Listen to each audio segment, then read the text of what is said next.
मेघमाळारे शीघ्र आगमन करने जाउथिबा प्रभु जीशुख्रीष्टଙ୍କ पवित्र और बहुमूल्य नाम रे निर्मल खरा यूट्यूब चैनल रे आपण समस्त को स्वागत करे। प्रतिदिन प्रति प्रभात आम माने निर्मल खरा यूट्यूब चैनल माध्यम रे नुआ नुआ प्रसंग रे प्रभुंकर वाक्य सुनिबार अपूर्व सुजोग पाउछु। परमेश्वर प्रति प्रभात रे तांकर पवित्र वाक्य द्वारा आम मान सहित कथबार्ता होचंती। सेतिपाई परमेश्वर को धन्यवाद दिए। ता सहित आपण समस्त को धन्यवाद दिए, कारण आपण मान नियमित ई चैनल द्वारा प्रसारित होतबा कार्यक्रम गुड़िक को देखुचंती। केवल देखुचंती ताहा नुए लाइक शेयर कमेंट्स गुड़िक द्वारा आपण माने आमान को अत्यधिक परिमाण रे उत्साहित करूछंती। प्रभु आपण समस्त को प्रचुर भाव आशीर्वाद करंतु। ए प्रकार आपण मान निरंतर आमान को उत्साहित करूथिबे बोली आमे अनुरोध करूछु। आसंतु आजिर प्रसंग निकट को जिबा। आजिर प्रसंगटी ए प्रकारटे, प्रभु प्रत्येक परिस्थिति रे आमको साहाय्य करती। आमान को परमेश्वर प्रत्येक परिस्थिति रे आमान को साहाय्य करती। एई प्रकार कौनसी परिस्थिति नहीं जो परिस्थिति रे कि से आमको साहाय्य करि परिबे नहीं, से आमान को उद्धार करि परिबे नहीं। दिने प्रभु जीशु ख्रीष्ट काना नगर बाहागर को जाइथिले। सेठीर परिस्थिति भल नथिला, द्राक्षारस सरीगला। सेई स्थान रे जल को से द्राक्षारस कले। दिने से जाइछंती सिमोनक घर को, तांको सासुंकर देह भल नहीं, तांको सासु को से सुस्थ करूछंती। दिने जाइछंती से लाजारक घर, लाजार मृत्युवरण करूछंती, मृत्यु तांको उठाउछंती। प्रिय माने जीवनर ए प्रकार कौनसी परिस्थिति नहीं जो प्रकार परिस्थिति रे कि परमेश्वर आमको साहाय्य करि परिबे नहीं। प्रभु प्रत्येक परिस्थिति रे आमको से साहाय्य करिबा पय सामर्थ्यवान परमेश्वर। दानियल सिंहघात रे थिले, से सिंह मानकर मुख बंद कले। सद्रक मयसद अबेदनगो अग्निकुंड रे पड़िथिले, सेठीरे मध्य से तांकर सहवर्ती परमेश्वर से हेले। प्रत्येक परिस्थिति रे प्रभु आमको साहाय्य करि परिबे। प्रत्येक परिस्थिति को से परिवर्तन करिवार सामर्थ्य से रखि अछंती। सेतिपाई गीत रचक ए प्रकार लेखंती 50 गीतर 15 पदरे, संकट दिन रे आंभ को डाक, तहिरे आंभे तुम्भको उद्धार करिबा, आउ तुम्भे आंभर महिमा प्रकाश करिबो। केते सुंदर पद। प्रिय माने बाइबल रो परमेश्वर ही एई प्रकार कथा कहि परिबे। तुमे खुशी रे थिबा समय डाक, आनंद रे थिबा समय डाक, तुमर भोजी भात रे आमको डाक। एटा लोक मानकर कहिबार इच्छा। तुम घर प्रतिष्ठा मते डाकिलो नहीं, तुम बाहाघर मते डाकिलो नहीं, तुमर बर्थडे रे मते डाकिलो नहीं। ए प्रकार कोई लोक माने मुह सुखै थिबे। मात्र आमर परमेश्वर कहउचंती, जो समय रे तुमे संकट रे थिबो, मेडिकल रे थिबो, अभाव रे थिबो, रोग रे थिबो, कष्ट रे थिबो, सेही समय रे आंभ को डाक। प्रिय माने एटा आमर परमेश्वर। आमर परमेश्वर एही प्रकार भाव रे से आमान को साहाय्य करती। से कहते आमको डाक, आमे तुमको साहाय्य करिबा पाई, तुमको उद्धार करिबा पाई सब समय रे आमे प्रस्तुत अछु। प्रिय माने आमे ताहा न करी आमे अन्य लोक को फोन करू, अन्य लोक को आमे जणाऊ, भाई भौणी बालक आज्ञा टिके दया करंतु, आमको साहाय्य करंतु। प्रिय माने सेमान को फोन करिबा मंद बोली मु कहू नहीं, मात्र परमेश्वर से आमको कहउचंती संकट समय रे। प्रिय माने आमे संकट समय रे वास करूछु, आ एई संकट समय रे हमर संकट मोचन जदि के करि परिबे से हमर परमेश्वर। प्रिय माने आपण मान कहिबा पाई चाहे, आपण प्रभु को डाकिबाटा सिखंतु। प्रत्येक परिस्थिति रे प्रभु को डाकंतु। आपणकर फैमिली प्रॉब्लम रे प्रभु को डाकंतु। आपणकर बिजनेस रो प्रॉब्लम रे प्रभु को डाकंतु। सेवा कार्य रो प्रॉब्लम रे प्रभु को डाकंतु। आपणकर परीक्षा समय रे प्रभु को डाकंतु। कारण प्रभु निजे कहिचंती, संकट दिन रे आंभ को डाक, आंभे तुम्भको उद्धार करिबा, तुम्भे आंभर महिमा प्रकाश करिबो।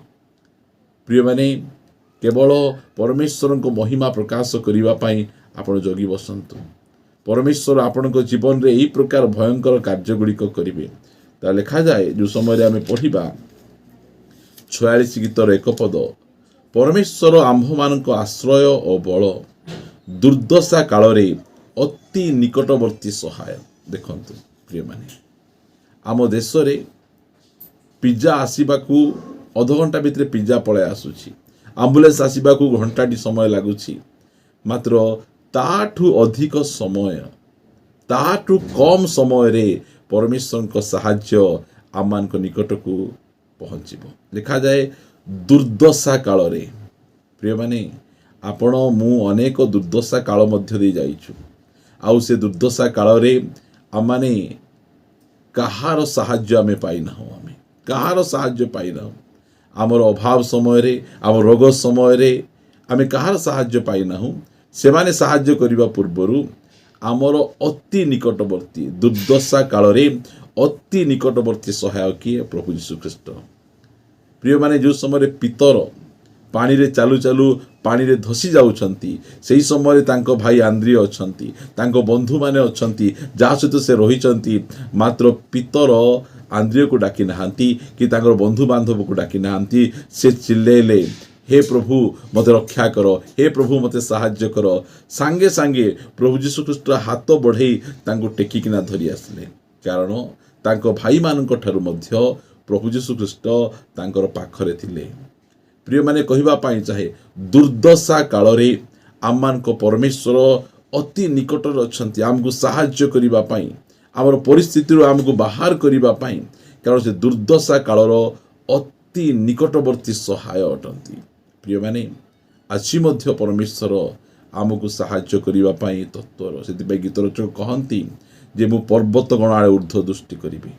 କୌଣସି ପର୍ବତ ଆମକୁ ସାହାଯ୍ୟ କରିପାରିବ ନାହିଁ, ମାତ୍ର ସଦାପ୍ରଭୁ ଆମକୁ ସାହାଯ୍ୟ କରିବେ। ଆମ ଜୀବନରେ ଅନେକ ପର୍ବତ ଗୁଡ଼ିକ ଅଛନ୍ତି। ଅନେକ ଲୋକ କଥା ଦେଇଥିବେ, ମୁଁ ତୁମକୁ ସାହାଯ୍ୟ କରିବି, ମୁଁ ତୁମକୁ ସପୋର୍ଟ କରିବି, ଏଇ ଆବଶ୍ୟକ ପୂର୍ଣ୍ଣ କରିବି। ସେ ସମାନ ସମୟରେ ସେମାନଙ୍କ ଫୋନ୍ ଗୁଡ଼ିକ ସୁଇଚ୍ ଅଫ୍, ନଟ୍ ରିଚେବଲ୍ ଆସିବ, ନଟ୍ ଆନ୍ସରିଂ ଆସିବ, ଆଉ କହିବେ ବନ୍ଧୁ ଏବେ ମୁଁ ତୁମ ପାଇଁ କିଛି କରିପାରିବି ନାହିଁ।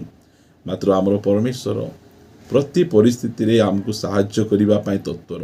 ଆଉ ସେ ବାକ୍ୟ ଲେଖିଦେଇଛନ୍ତି। ଦେଖ, ପଢ଼ ଟିକେ ଏ ବାକ୍ୟ, ମୁଁ କ'ଣ ତୁମକୁ ଲେଖିଛି।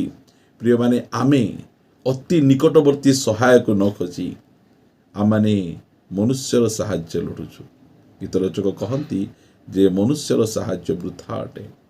ପ୍ରିୟମାନେ, ଆଜି ମଧ୍ୟ ଆମେ ଜାଗି ଉଠିବାର ସମୟ, ଆଉ ପ୍ରଭୁଙ୍କ ନିକଟରେ ପ୍ରାର୍ଥନା କରିବାର ସମୟ। ଲେଖାଯାଏ ଯେରେମିୟା 33 ଅଧ୍ୟାୟର 3 ପଦ, ତୁମ୍ଭେ ଆମ୍ଭ ନିକଟରେ ପ୍ରାର୍ଥନା କର। କେତେ ସୁନ୍ଦର ଆମର ପରମେଶ୍ୱର। ତହିଁରେ ଆମ୍ଭେ ତୁମ୍ଭକୁ ଉତ୍ତର ଦେବା, ପୁଣି ତୁମ୍ଭର ଅଜ୍ଞାତ ମହତ ଓ ଦୁଷ୍କର ବିଷୟମାନ ଜଣାଇବା। ଆମର ପରମେଶ୍ୱର ସେହି ପ୍ରକାର ଅଟନ୍ତି। ପ୍ରିୟମାନେ, ଆମେ ତାଙ୍କୁ ଯେତେ ଆମେ ଗୌରବ କରିବା, ମହିମା କରିବା, ସ୍ତୁତି କରିବା, ବନ୍ଦନା କରିବା, ତାହା କମ୍ ଅଟେ। ସେ କହୁଛନ୍ତି ଆମ୍ଭ ନିକଟରେ ପ୍ରାର୍ଥନା କର। ଗୀତରଚକ କହନ୍ତି, ହେ ଲୋକମାନେ, ସବୁବେଳେ ଆପଣାର ମନର ସବୁ କଥା ଭାଙ୍ଗି ଭାଙ୍ଗି ତାହାଙ୍କୁ କୁହ। ହାନା ଯେଉଁ ସମୟରେ ବନ୍ଧ୍ୟା ଥିଲେ, ତାଙ୍କର ସୌତୁଣୀ ତାଙ୍କୁ ଟର୍ଚର କରୁଥିଲା, ତାଙ୍କର ସ୍ୱାମୀ ତାଙ୍କୁ କିଛି ସାହାଯ୍ୟ କରିପାରୁନଥିଲେ, ତାଙ୍କର ଧନ ସମ୍ପତ୍ତି ହାନାକୁ କୌଣସି ପ୍ରକାର ଭାବେ ସାହାଯ୍ୟ ନ କରିବା ସମୟରେ, ସେହି ସମୟରେ ହାନା ଜାଣିଥିଲେ କାହା ନିକଟରେ କହିବାର ଅଛି। ମନର ସବୁ କଥା ଭାଙ୍ଗି ଭାଙ୍ଗି କାହାକୁ ଜଣାଇଲେ ହେବ। ହାନା ଜାଣିଦେଲେ, ଆଉ ସେ ପରମେଶ୍ୱରଙ୍କ ନିକଟକୁ ପଳାଇଲେ। ତାଙ୍କର ମୁଖ ଫିଟୁ ନଥିଲା, ପାଟିରୁ ଶବ୍ଦ ବାହାରୁ ନଥିଲା, କାରଣ ଆମର ପରମେଶ୍ୱର ନ କହୁଣୁ ସେ ବୁଝିବା ପରମେଶ୍ୱର। ଆମର ବସିବାର ଜାଣନ୍ତି, ଆମର ଉଠିବାର ଜାଣନ୍ତି, ଦୂରରୁ ଆମର ସଂକଳ୍ପକୁ ବୁଝିବା ପରମେଶ୍ୱର ସେ ଅଟନ୍ତି। ପ୍ରିୟ ପ୍ରଭୁଙ୍କ ଲୋକମାନେ, ଆମମାନଙ୍କ ପରମେଶ୍ୱର ସବୁ ସମୟରେ ଆମକୁ ସାହାଯ୍ୟ କରିପାରିବେ। ଏମିତି କୌଣସି ସମୟ ନାହିଁ ଯେଉଁ ସମୟରେ ଆମକୁ ସାହାଯ୍ୟ କରିପାରିବେ ନାହିଁ। ଆମେ କ'ଣ ତାଙ୍କ ନିକଟରେ ପ୍ରାର୍ଥନା କରୁଛୁ କି? ତାଙ୍କ ଉପରେ ଆମେ ଆଉଜି ପଡ଼ୁଛୁ କି? ଆମର ଭାର ଆମେ ତାଙ୍କୁ ଦେଉଛୁ କି? ଏଇଟା ଗୋଟେ ସମୟ ଆମମାନଙ୍କ ଭାର ତାଙ୍କ ଉପରେ ଦେବା, କାରଣ ସେ ଆମମାନଙ୍କ ନିମନ୍ତେ ଚିନ୍ତା କରନ୍ତି, ଆମକୁ ସାହାଯ୍ୟ କରିବା ପାଇଁ ସବୁ ସମୟରେ ସେ ତତ୍ପର। ପ୍ରିୟମାନେ, ଆସନ୍ତୁ ସେ ପରମେଶ୍ୱରଙ୍କ ନିକଟକୁ ଯିବା। ଆମର ପ୍ରତ୍ୟେକ ବିଷୟ ଭାଙ୍ଗି ଭାଙ୍ଗି ଆମେ ତାଙ୍କୁ କହିବା, ପିତା ଆମେ ତୁମକୁ ଧନ୍ୟବାଦ ଦେଉଛୁ। ତୁମେ ଆମର ପ୍ରାର୍ଥନା ଶ୍ରବଣକାରୀ, ଆମର ପ୍ରାର୍ଥନାର ଉତ୍ତରକାରୀ ପରମେଶ୍ୱର। ତୁମେ କହିଲ ସଙ୍କଟ ଦିନରେ ଆମ୍ଭକୁ ଡାକ। ଆଜି ଅନେକ ଭାଇ ଭଉଣୀମାନେ ବିଭିନ୍ନ ପ୍ରକାର ସଙ୍କଟରେ ଅଛନ୍ତି। ତୁମେ କହିଲ ଦୁର୍ଦ୍ଦଶା କାଳର ଅତି ନିକଟବର୍ତ୍ତୀ ସହାୟ। ଅନେକ ଦୁର୍ଦ୍ଦଶାଗ୍ରସ୍ତ ଅବସ୍ଥାରେ ଅଛନ୍ତି, କିଏ ଋଣରେ ଅଛନ୍ତି, ହଁ ପ୍ରଭୁ, କିଏ ରୋଗରେ ଅଛନ୍ତି, କିଏ ଅଶାନ୍ତିରେ ଅଛନ୍ତି। ଏହି ସମୟରେ ତୁମ ଛଡ଼ା ଆମକୁ କିଏ ସାହାଯ୍ୟ କରିପାରିବେ? ମୁଁ ପ୍ରାର୍ଥନା କରେ, ହଁ ପ୍ରଭୁ, ଏହି ସମୟରେ ତୁମର ସାହାଯ୍ୟ ହିଁ ଠିକ୍। ମନୁଷ୍ୟର ସାହାଯ୍ୟ ବୃଥା ଅଟେ। ଦୟାକରି ଯୀଶୁଙ୍କ ନାମରେ ପ୍ରଭୁ ତୁମେ ଏ ଭାଇମାନଙ୍କୁ, ଏ ଭଉଣୀମାନଙ୍କୁ, ଏ ପରିବାରମାନଙ୍କୁ ତୁମେ ସାହାଯ୍ୟ କର। ସେମାନେ ନିଜର ମନର କଥା ତୁମକୁ ଭାଙ୍ଗି ଭାଙ୍ଗି କହୁଛନ୍ତି। ପ୍ରଭୁ ଦୟାକରି ତୁମେ ଶୁଣ, ଆଉ ପ୍ରଭୁ ତୁମେ ସେମାନଙ୍କୁ ଉତ୍ତର ପ୍ରଦାନ କର। ଆମେ ପ୍ରାର୍ଥନା କରୁଛୁ ରାଜା, तुम्हें आमको साहाय्य कल काना नगर रे तुम्हें साहाय्य कल हो प्रभु लाजार को परिवार रे तुम्हें साहाय्य कल प्रभु तुम्हें अनेकों को तुम्हें साहाय्य करिछ आज तुम साहाय्य आमको दरकार प्रभु दया करी तुम्हें आमको साहाय्य कर प्रभु आम तुम महिमा प्रकाश करूँ तुम नाम गौरव करूँ प्रशंसा करूँ अनुग्रह प्रदान कर प्रभु भाई भौणी मानकर आखिर लुह को पोछि दियो प्रभु से दुख को दूर कर भांगी संपर्क गुड़िक प्रभु तुम्हें गढ़ी दियो से जीवन में गोटे चिन्ह चमत्कार तुम्हें कर प्रभु से तुम गौरव प्रशंसा करेंगे अनुग्रह कर प्रार्थना शुणिछ धन्यवाद दे प्रार्थना प्रभु जीशु नाम रे मागुछु आमेन आमेन। पुनर्बार समस्त नमस्कार प्रेज द लॉर्ड प्रभु आपण समस्त को प्रचुर भाव आशीर्वाद करंतु प्रभु अनुग्रह कले आसंता अध्याय रे आ नुआ प्रसंग रे परस्पर सहित साक्षात करिबा रहिबा। नमस्कार praise the Lord God bless you.